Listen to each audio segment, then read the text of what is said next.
Zdravím vás, priatelia, v ďalšej časti nášho seriálu o ochrane detí pred ublížením digitálneho prostredia. Mám tu opäť Dosku. Čau, Doska. Ahoj, Erik. A tentokrát sme sa stretli, aby sme si porozprávali niečo o 5G sieťach.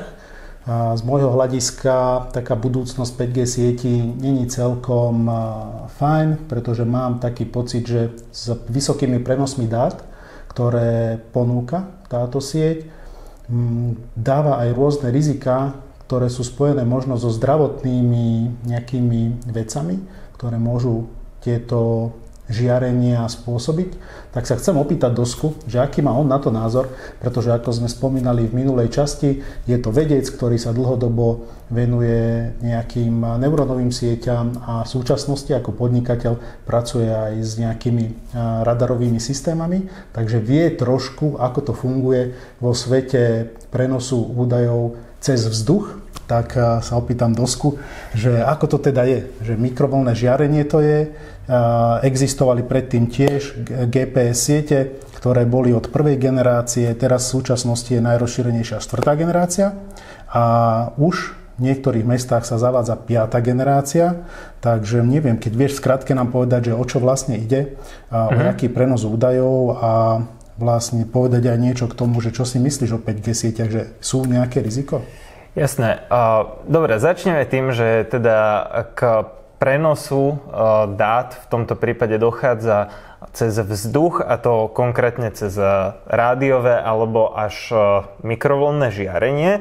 Čiže všetko je to nejaká forma elektromagnetického žiarenia s rôznou vlnovou dĺžkou a v podstate vždycky k tomu prenosu dochádza v prípade teda takéhoto mobilného internetu alebo aj mobilnej komunikácie momentálne už všeobecne formou digitálnou, čiže máme nejakú frekvenciu a tam máme buď to frekvenčnú alebo amplitúdovú moduláciu a v podstate toto žiarenie je niečo ako povedzme pískanie, kde pomocou kódu vlastne komunikujeme niečo. Je to do istej miery podobné, povedzme, tej morzeovke, aj keď je to ako mierne iné, ale dôležité je, že máme zadefinované určité signály a tie signály potom v podstate prenášame. Čiže máme jednu frekvenciu a na tej je vlastne takýto signál. Keď sa smiem pýtať, všetky technológie tak fungujú? Aj Wi-Fi siete, aj nejaké iné Bluetoothy, to sú tiež takto všetky veci? Digitálne, áno, fungujú práve takto. Pomocou rádia samozrejme vieme prenášať aj analógové dáta, to znamená, že vieme tam ako keby vytvoriť alebo zakódovať priamo zvuk, ktorý nemá nejaké oddelené pípnutia alebo teda oddelené bity, ale sprostredkúva informáciu o povedzme aktuálnom tlaku alebo frekvencii, čiže je to ako keby spojitá informácia, ale v prípade všetkých sietí, telekomunikácií a podobne dnes už je to všetko v podstate digitálne. Jediné, čo používa ešte analogový signál, tak môžu byť nejaké vysielačkové systémy. A rádio? To je ešte analóg? Rádio môže byť aj analógové, tam je to tak pol na pol. Sú aj digitálne, aj analógové. Ako ten prenos môže byť aj taký, aj taký. A s rýchlosťou dát dneska už vieme prenášať pár giga za pár minút. Tak ako to je, že v rámci tých frekvencií, keď zvyšujeme frekvencie, vieme presunúť viacej dát? Áno, ide tu o to, že k tomu, aby sme identifikovali povedzme jednotku a nulu, alebo skrátka nejaký ten typ signálu, tak potrebujeme povedať, že teraz sa tam vyskytuje táto frekvencia a teraz sa tam nevyskytuje táto frekvencia. Keby sme ten elektromagnetický impuls príliš skrátili, tak nevieme identifikovať, či to bola daná frekvencia alebo nie. Takže ten jeden bit potrebuje minimálne určitú dĺžku na to, aby sme ho vedeli zidentifikovať. Dajú sa tam robiť ešte rôzne triky, aby sa to čo najviac skrátilo, ale v princípe pod niekoľko tých zavlnení v podstate sa nevieme dostať. Hej, čiže nevieme sa určite dostať pod vlnovú dĺžku alebo teda pod danú frekvenciu s rýchlosťou sprostredkovania tých bitov. To znamená, že keď chcem posielať ja neviem koľko gigabajtov, hej, za sekundu, tak už len to giga mi hovorí, že to musí byť teda miliarda, hej, čiže to je 10 na 9 hercov. Hej. Čiže tá frekvencia musí byť minimálne takáto. Hej, čiže to už teda nie sú kiloherce, ktoré sa napríklad používajú pri nejakých dlhovlnných rádiách, kde ešte sme prenášali povedzme zvuk, hej, akože my s tým vieme komunikovať, vieme prenášať nejaký hlas, ale už to pásmo nestačí na to, aby prenášalo takto rýchle dáta. Hej, lebo proste kilohertz to je 1000 zavlnení za sekundu, 1000 vln za sekundu, zatiaľ čo my potrebujeme miliardu. Hej, tak to je príliš veľa. No, ako sa súčasne hýbu asi tieto frekvencie v súčasných, neviem, 4G sieťach? To sú...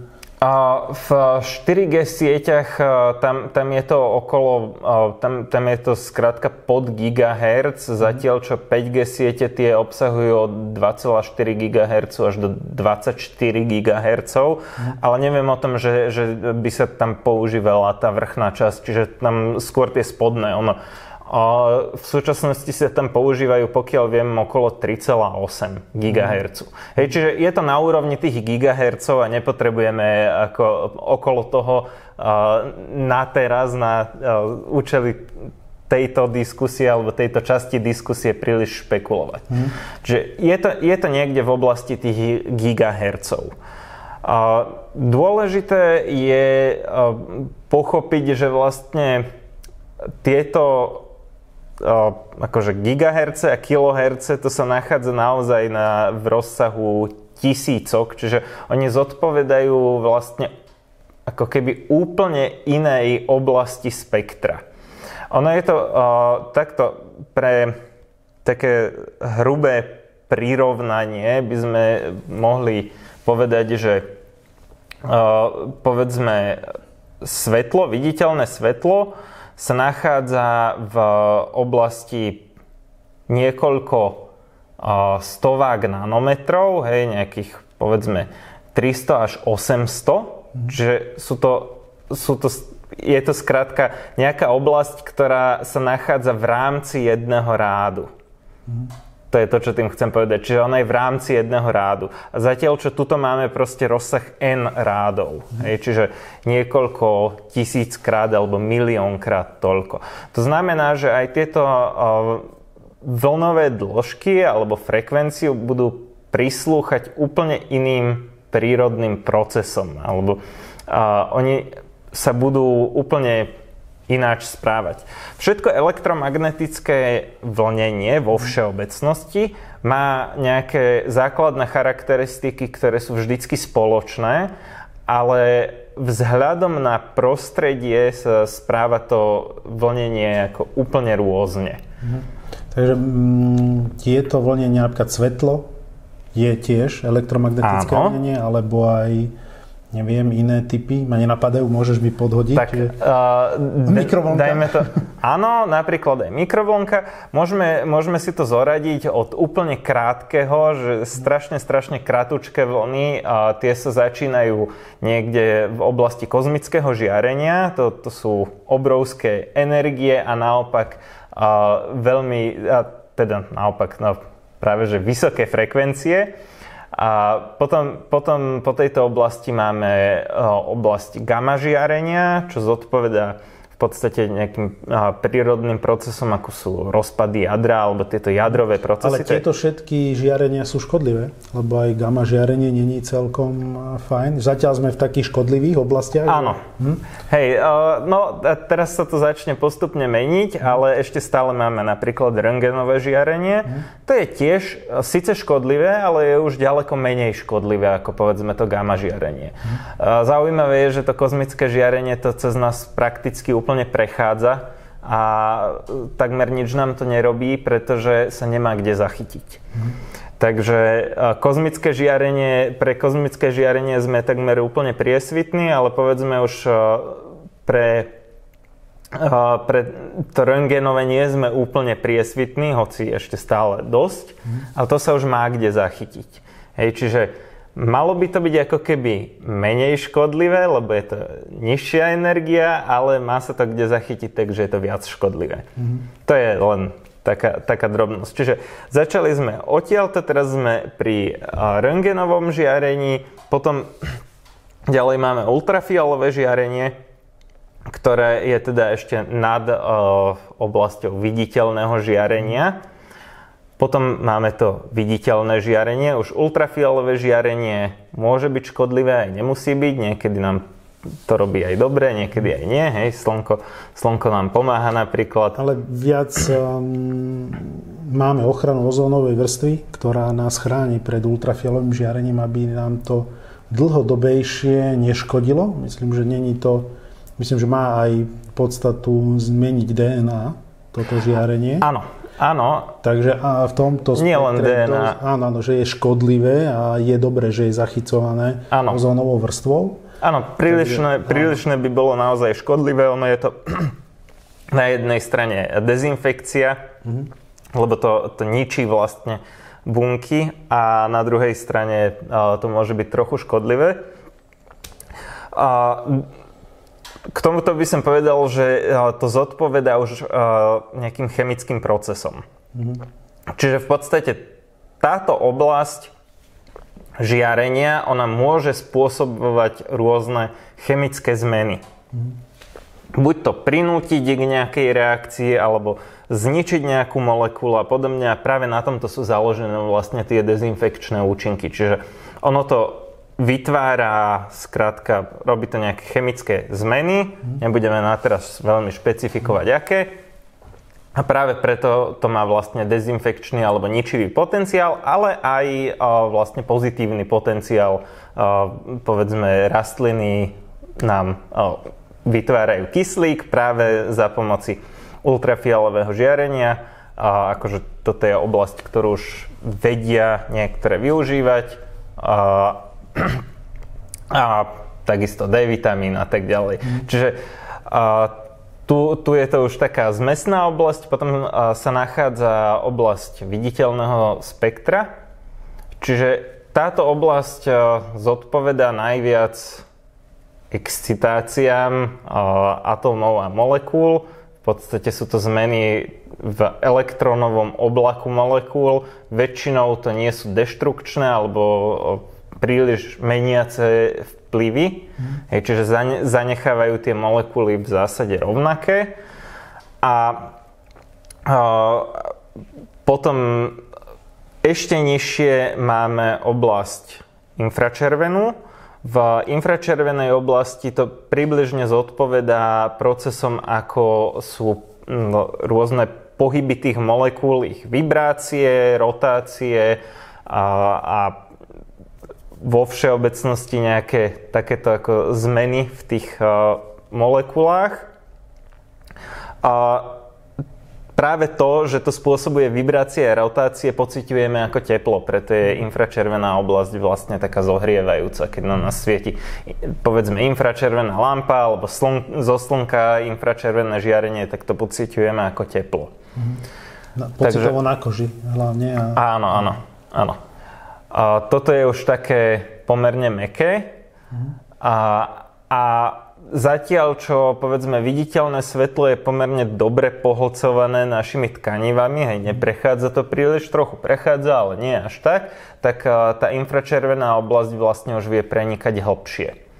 A potom sa dostávame do oblasti terahertzov, ktoré zhruba zodpovedajú skeletálnym vibráciám nejakých molekúl, ale dokážu sa pohlcovať do rôznych iných javov. Je to tiež niečo, čo spôsobuje ešte tak trochu teplo, ale už to tak veľmi preniká vlastne tkanivami, že sa to nepohlcuje až tak rýchlo. Telom to prejde, ale značná časť sa zachytí. A v podstate odtiaľto smerom nadol, čím ideme ďalej, tak tým sme v podstate pre tie veci priesvitnejší. Hej, čiže potom sa dostávame už do oblasti gigahertzov, to je tá istá oblasť, ktorej sa hovorí nejaké, povedzme, milimetrové vlny, alebo v tejto oblasti v podstate takisto je tam ešte ten jav, že zohrieva to a sme preto v celku priesvitní a čo k tomu dodať? No, na teraz takto. Dobre, už sa k tomu približujeme, lebo už, jak si spomínal na začiatku, tak vlastne prenosy dát už fungujú v týchto gigahertzových dĺžkach. Toto je práve tá oblasť tých 5G. A teraz sme 5G už sa tam... Áno, toto je ona a potom pod ňou by bola, povedzme, tá 4G oblasť, tam sa začínajú vlastne... Tam sa začína v podstate nejaké také prechodné pásmo a potom za tým sú že rádiové vlny. Hej, toto už nemá až taký zásadný význam deliť. Ale v podstate, čo sa týka nejakého záchytu týchto vln v tele, tak ten záchyt funguje vždycky na nejakom jave. Čiže vždy musí existovať nejaký jav, ktorý vlastne sprostredkúva záchyt. Hej, či už záchyt, alebo aj odraz, alebo lom. Hej, čiže tie isté javy, ktoré vidíme v svetle, to si analogicky vieme všetko preniesť do všetkých ostatných oblastí. Čiže každá vlna sa tiež správa ako svetlo. Keď prechádza rôznymi prostrediami, tak sa láme na rôzne uhly, alebo sa aj odráža. Presne tak. Čiže všetky tieto vlastnosti máme aj tu, aj tam. A ešte možno je dobre povedať, že na úrovni tých najkratších vln alebo tých veľmi krátkych vln sa správa toto vlnenie viac ako častica a na úrovni dlhých vln to nepociťujeme veľmi ako časticové správanie, ale v princípe to je aj tu, aj tam. Čiže všade vlastne máme tie isté vlastnosti, len to treba prispôsobiť ako keby danej oblasti. Dobre, tak poďme teda, že či sú škodlivé, pretože 5G siete, na rozdiel od 4G sieti, si vyžadujú veľmi veľa staníc, ktoré musia byť vybudované okolo nás. Takže musí byť, neviem, každých 200 metrov, aby tá prenosová rýchlosť bola veľmi rýchla. Takže musí byť vysielač, asi aj príjimač každých 200 metrov, čo ovplyvní naše okolie, vlastne budú na budovách, na cestách, všade budú ako keby tieto vysielače a nevieme sa tomu vyhnúť. Keď sme v meste, tak vlastne sme obklopení týmto vysokofrekvenčným vlnením. Aký to teoreticky môže mať na nás dopad, keďže sme stále ako keby ožarovaní, keď možno časť tých vln, ako si ty spomínal, cez nás neprechádza, ale premenia sa na teplo. No, treba k tomu povedať toto, že v princípe tieto rádiové a mikrovlny v podstate v tejto oblasti, oni majú veľmi komplexný vplyv a je veľmi veľa javov, do ktorých sa vedia zachytiť. Takže odhadnúť, že čo sa stane, keď zasvietím na nejaký objekt nejakým typom žiarenia, vôbec nie je jednoduché. Preto najlepší výskum v tomto smere je experimentálny. Ale keď som sa ja snažil získať z toho nejaké ako relevantné dáta, tak v podstate tie dáta sú veľmi sporé. Človek nájde v časopisoch veľmi malé množstvo dát, ktoré by opisovali najmä dlhodobé účinky. Čiže v tejto diskusii sa môžeme zaoberať hlavne tým, že teoreticky, čo to môže prinášať. Čiže ako si správne povedal, tak toto zvyšuje hustotu žiarenia. A vo všeobecnosti vplyv žiarenia na človeka alebo na akýkoľvek život závisí jednak od toho, že či tam existujú nejaké procesy, v ktorých sa to môže pohltiť a ako veľmi tie procesy pohlcujú a potom od hustoty žiarenia. Takže keď sa hustota žiarenia zvýši, tak môžeme predpokladať zvýšený vplyv. Čiže povedzme, že tie 4G siete majú nejaký základný vplyv. Hej? Že to bude pre nás nejaká baseline alebo skrátka jednotka. Tak k tomuto treba pridať, že čím budú tie vlny kratšie, tak tým bude záchyt väčší. A to z dôvodu, že my sme skrátka plný kvapalín, plný jónov a tieto jóny v podstate na tej fyzikálnej úrovni oni sa pohybujú vplyvom elektromagnetických polí. Hej, tie polia ich vlastne nútia hýbať sa a čím budú tie vlny kratšie, v podstate tým viac sa budú musieť hýbať a tým lepšie to budú vedieť pohlcovať.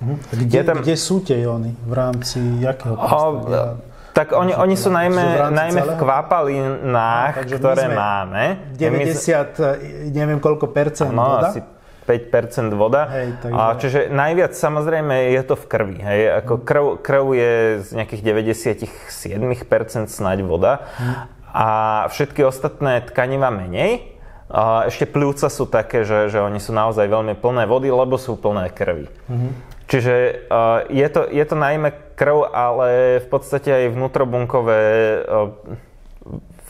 vnútrobunkové prostredie, tzv. Cytosol, obsahuje obrovské množstvo jónov. Čiže aj tam sa to môže zachytávať.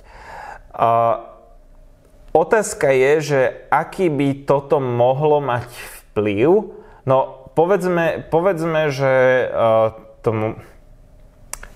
môže mať akože rôzne typy škodlivých vplyvov. Ale teraz prvá otázka je, že čo vlastne spôsobí dohromady jednak zvýšenie hustoty žiarenia a zvýšenie frekvencie. Tak rozdielme si to najprv na zvýšenie hustoty žiarenia. Čiže hustota žiarenia sa zvýši v prvom rade tým, že ak sme doteraz mali jeden vysielač, ktorý vysielal na nejaké územie, povedzme pol kilometra, tak teraz budeme mať vysielač, ktorý bude vysielať na úrovni povedzme stoviek metrov. Ja som zisťoval výkony tých jednotlivých vysielačov, oni sú dosť podobné. Čiže stále sa to hýbe na niekde okolo tých 200 W, 100, 250, ako je to povedzme, že v rozsahu od 10 do 200 W, myslím, že 200 W je maximum, čo nám zákon povoľuje. Takže tie výkony sú pomerne podobné, avšak teraz máme rádius, ktorý je možno tých 200 metrov? No, 5 krát menší, 10 krát menší, niekde v tejto oblasti. Ale keď je 10 krát menší rádius, tak to znamená, že budeme mať 100 krát vyššiu hustotu žiarenia. Pretože to je v podstate ako keby sme zobrali guľu, hej, do ktorej to vysiela a zmenšili ju. Čiže v tomto prípade to bude teda Takže v tomto prípade, keď máme veľký vysielač, ktorý mal 200 W výkonu a ideme do také istého zariadenia, ktorý rozsiah je iba 200 metrov, tak tiež má 200. Áno, takže tam sa naozaj akože veľmi výrazne zvyšuje hustota toho žiarenia. Hej, tam, no, hovorím, ono to môže byť možno teda o 2 rády vyššie až. Je možné samozrejme, že tieto 5G vysielače, že oni budú mať nižšie výkony, čiže tam by to nemuselo byť také, ale naozaj bojovať proti tomu, že sme zmenšili guľu, je problém, lebo vlastne so zmenšením rádiusu alebo so zväčšením rádiusu to vlastne rastie so štvorcom, čiže na druhu vždycky. Ak to zmenším 10 krát, hustota stupne 100 krát. Hej, takže tu je samozrejme nutné očakávať, že sa to výrazne zvýši. No a potom tu máme samozrejme frekvenciu. Tá frekvencia, tá samozrejme, ako som hovoril, tak čím je vyššia frekvencia, tým viac sa to bude pohlcovať. A ono tu dochádza ešte k jednému javu, ktorý som doteraz akože príliš nepomenoval, a to, že skúsim to vysvetliť na snehu. Keď si zoberieš sneh, tak v podstate on sa skladá z vody a naozaj jednotlivá snehová vločka alebo kus ľadu je priesvitný. Ale sneh, ktorý je len ako keby nadrobený takýto, tak je biely. Otázka je prečo. Tam sa to svetlo láme, hej, rozdistribuje alebo redistribuje, hej, a odrazí sa naspäť. V podstate toto je akože to, čo spôsobuje ten odraz. Hej, čiže ono to tam narazí, dostane sa to do nejakého prostredia, kde dochádza k disperzii a v podstate vie sa to odraziť. No a v prípade rádiových vln takéto niečo na tele vôbec nemáme. Tá rádiová vlna proste prejde a hustota toho žiarenia v tele je naozaj akože rovná zhruba tomu, ako to prechádza. Ale keď ideme do týchto nízkych, teda naopak vysokých frekvencií, najmä okolo tých gigahercov, tak tam vlastne začne dochádzať k tomu, že oni sa začnú pohlcovať najmä v nejakých kapilárach a tam to spôsobí takýto lom a redistribúciu a výsledok je, že v podstate koža začne koncentrovať to žiarenie, ako keby sme tu mali ako keby tú vrstvu snehu, hej, že to žiarenie príde a síce odtiaľ vyjde, nepohlcuje sa tam, ale pod kožou už bude vyššia hustota kvôli tomu odrazu. Čiže tam v dôsledku tohoto odrazu sa zrazu skoncentruje to žiarenie. Čiže vlastne najviac to bude práve pod kožou alebo v oblastiach, kde budú tieto kapiláry prítomné, to sú konkrétne pľúca. Takže v kombinácii všetkých týchto vecí mne z toho vychádza, že v podstate pľúca by mali byť najviac zasiahnuté, pretože sú najviac plné vody a zároveň obsahujú tie kapiláry. Hej, a toto bude vlastne nad rámec toho, ako vplýva povedzme ešte to 4G. Povedzme, že pri tom 4G už by nejaký takýto jav do istej miery mohol fungovať, ale určite nie do takej ako v 5G. Hej, čiže to 5G to už bude spôsobovať toto ako nadbytočné koncentrovanie nad rámec toho, že to len nami prechádza. Takže plúca sú plné vody, koža je plná vody. Koža je plná vody aj tých kapilár, ale nie je to toľko ako tí pľúca. Čo mozog? Mozog čiastočne, ale mozog je plný tukov, tam by tento jav asi nemal byť až taký. Predpokladám, že dnešná mládež je často na internete, sťahuje veľké obsahy, videá, hrajú sa onlineové hry a táto nová 5G sieť im umožní, aby tieto prenosy boli efektívnejšie, rýchlejšie a vlastne tým, že možno ležia na posteli alebo si to pozerajú takto blízko, dostávajú vysoké dávky žiarenia. No, v prvom rade vysielač toho 5G žiarenia je hlavným zdrojom 5G, alebo teda vôbec toho rádiového žiarenia. Čiže to, že či konkrétne ako niekto s tým niečo robí alebo nie, tak ešte nemusí úplne súvisieť s tým, že akú dávku dostane. Ono to bude o čosi vyššie, lebo samozrejme aj to jeho zariadenie vysiela, ale vysiela menej ako teda tá anténa. Hej, tá anténa je oveľa väčší zdroj.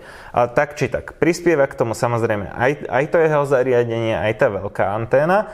A áno, v prípade 5G sietí tam z niekoľkých technických príčin je riešené teda v mnohých zariadeniach, neviem, či to je úplne vo všetkých, ale každopádne existujú zariadenia, ktoré sa snažia redukovať plochu, do ktorej je to vysielané, aby sa to isté frekvenčné pásmo mohlo použiť na viacero ľudí alebo viacero ľudí s tým zariadením. Takže v podstate tie antény sú smerové.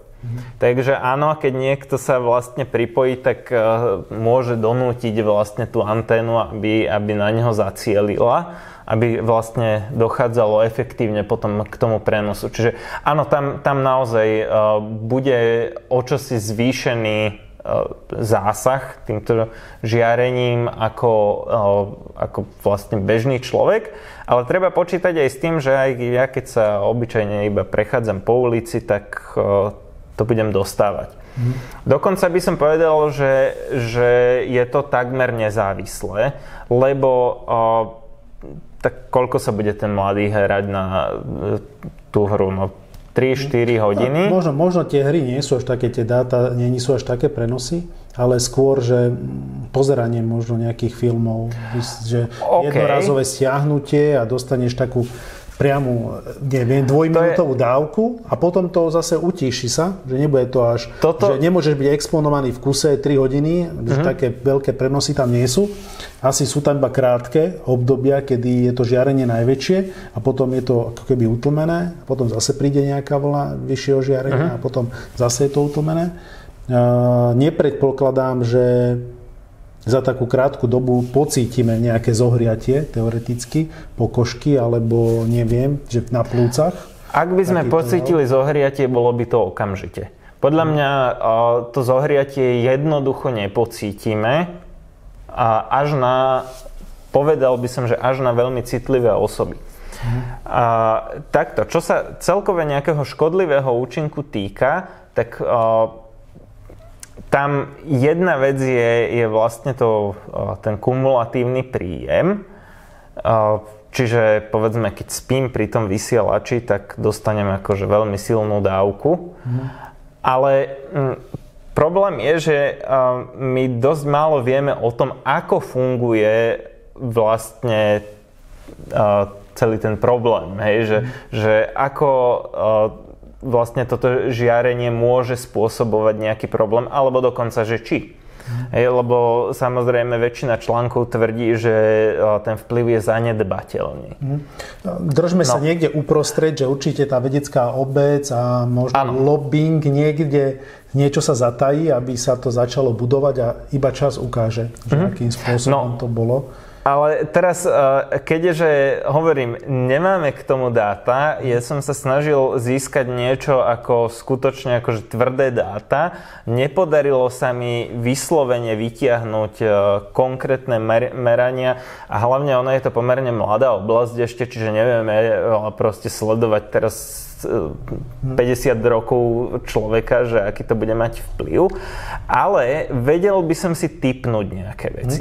Viem, že WHO vydala na 4G siete alebo predchádzajúce siete varovanie, že nie sú celkom priateľné k zdraviu.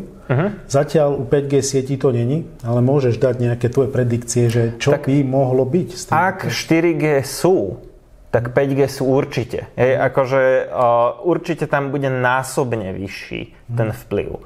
A hovorím, to je aj hustotou žiarenia, aj výškou frekvencie. Tá výška frekvencie, ako to, že sa zvýšila frekvencia, určite nebude mať menší vplyv. Pretože je už len z toho, že to vieme použiť na menší rádius, lebo sa to pohlcuje do rôznych vecí už len vo vzduchu, tak vidíme, že proste v rámci tela sa to bude ešte o to rýchlejšie vlastne pohlcovať. Takže ten vplyv bude vyšší aj vyššou frekvenciou, aj vyššou dávkou. Ak VHO tvrdí, že už tamto malo vplyv, toto 100%. Ale ešte stále nevieme, že čo. Ale ja si myslím, že mám celkom dobrý tip, že čo by to mohlo byť.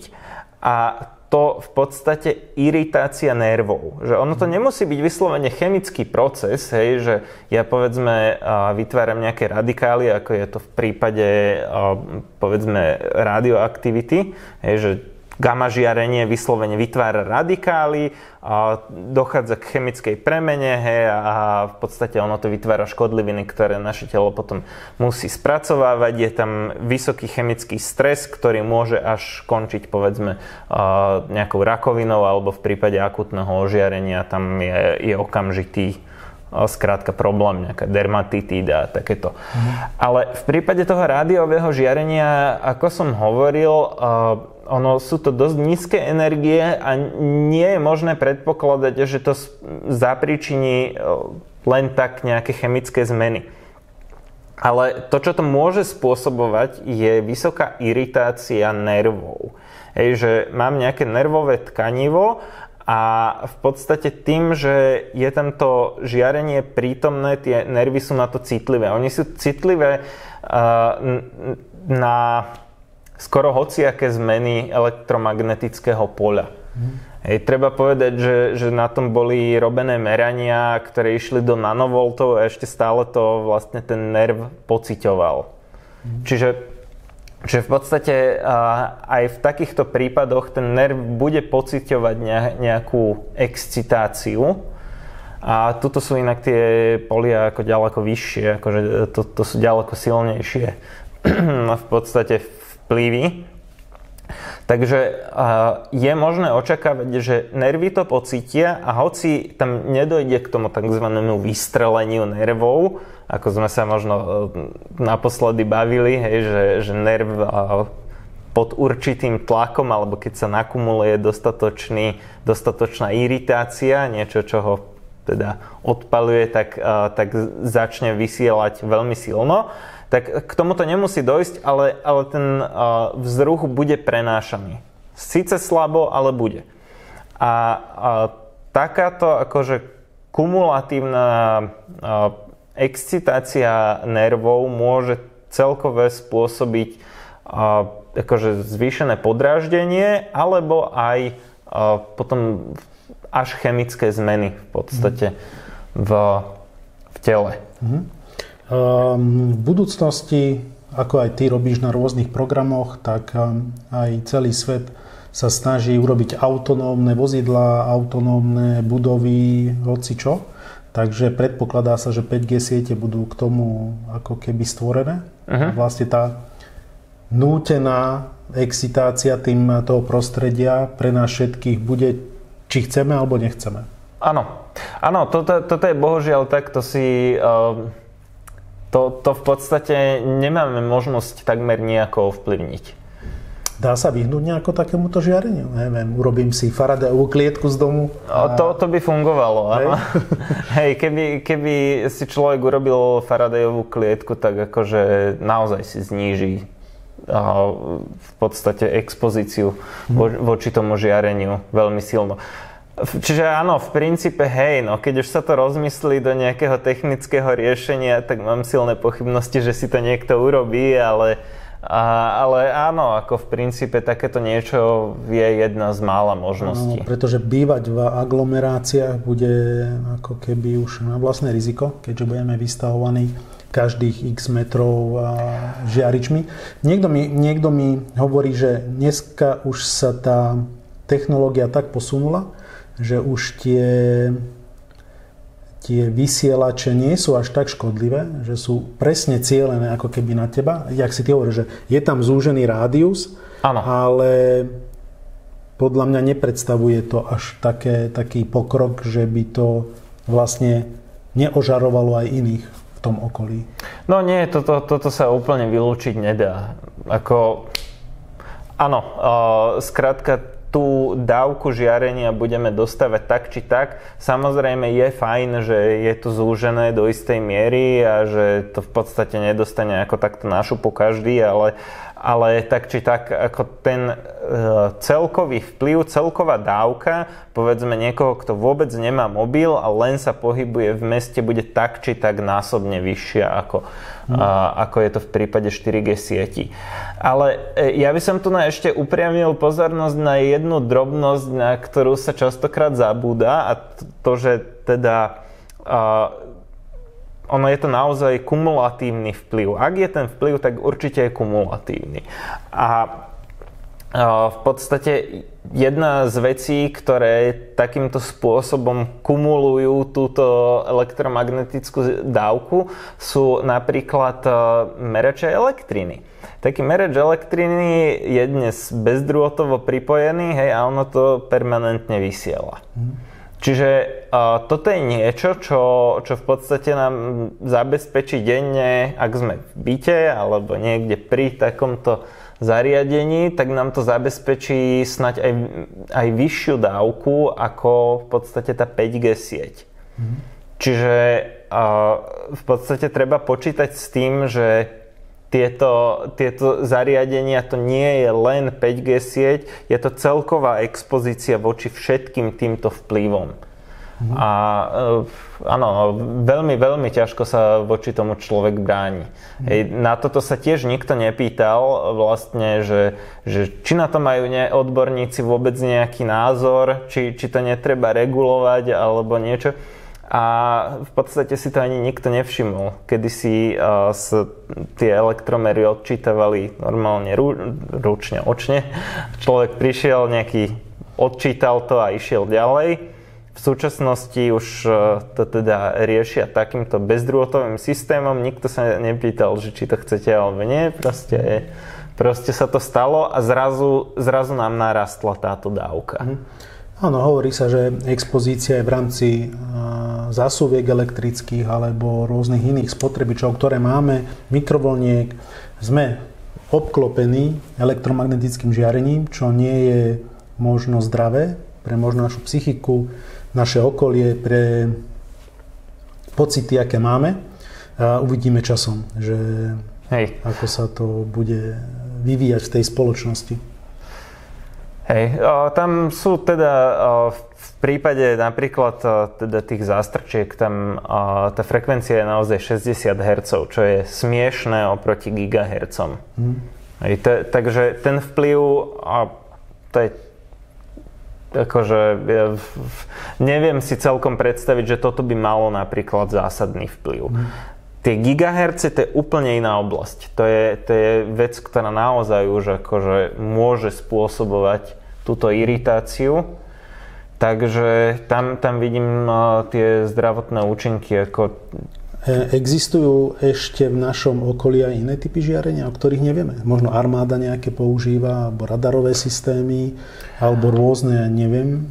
Čo sa týka týchto, tak to sú väčšinou relatívne malé vplyvy. Čo sa týka napríklad radarov alebo rádia, tak to sú pomerne nízke vlny. Neviem o tom zase, že by bola veľmi komplexná štúdia o vplyve rádiových vln na človeka. Lebo problém je, že to rádiové vlnenie sa zaviedlo tak skoro, že si to ešte akože nikto nestihol overiť a zrazu to už bolo po celom svete. Čiže je možné, že nejaký existuje, ale nejakým spôsobom s tým už žijeme takto. Čiže tam nevieme. Ale čo sa týka teda tých 5G sietí, tak dnes si už sme vedomí, že to môže byť a je možné to minimálne odsledovať. Takže uvidíme. Sú dva tábory, ktorí sú nadšení, vítajú tieto nové technologické posuny. A je tábor, ktorí sú úplne skeptickí, ktorí sa obávajú, že keď prídu do miest 5G siete, tak to veľmi zníži kvalitu života a vlastne zvýši sa počet rôznych chorôb zo žiarenia. Takže z tvojho rozprávania mi je jasné, že asi sa lepšie vyhýbať zatiaľ 5G sieťam, keď je možné. Tak... Nejakým spôsobom, že možno v našom blízkom okolí si dávať pozor, nejako to odtieniť, keď sa dá nejaké žiarenie, pretože tiež, keď hovorí, že vysielače sú hlavne tým zdrojom toho žiarenia, tak v tomto smere zatiaľ buďme opatrní a zatiaľ majme varovný prst, keďže nevieme, čo nám to prinesie. A určite by som aj deti, keď majú telefóny s 5G sieťami, tak obmedzil ich pobyt na internete alebo čas, ktorý trávia spolu s telefónom. Takže je to iba na rodičoch, aby vedeli dobre nejakým spôsobom odsledovať svoje deti, pretože existuje tam potenciálne riziko, že vysokofrekvenčné vlnenia môžu spôsobovať nejaké poškodenia a už sa to len dozvieme v budúcnosti. Dobre, asi sme vyčerpali tému, by sme sa točili už o ďalších filozofiách, keďže nie sú k tomu ešte relevantné výsledky nejakých odborných publikácií alebo štúdií. Ďakujem za tvoje názory, Doska, že si opäť priniesol niečo plnohodnotné a že si nám povedal niečo o týchto vlneniach. A som rád, že si prišiel a teším sa možno na budúce, že nám niečo povieš o nejakej super skvelej téme. Rado sa stalo a ja ďakujem za pozvanie. Tak. Ďakujem. Ďakujem aj vám a dúfam, že tento diel sa vám páčil a že vám niečo priniesol do vášho života. Tak vidíme sa pri ďalšom videu. Zatiaľ vám ďakujem a nech sa darí.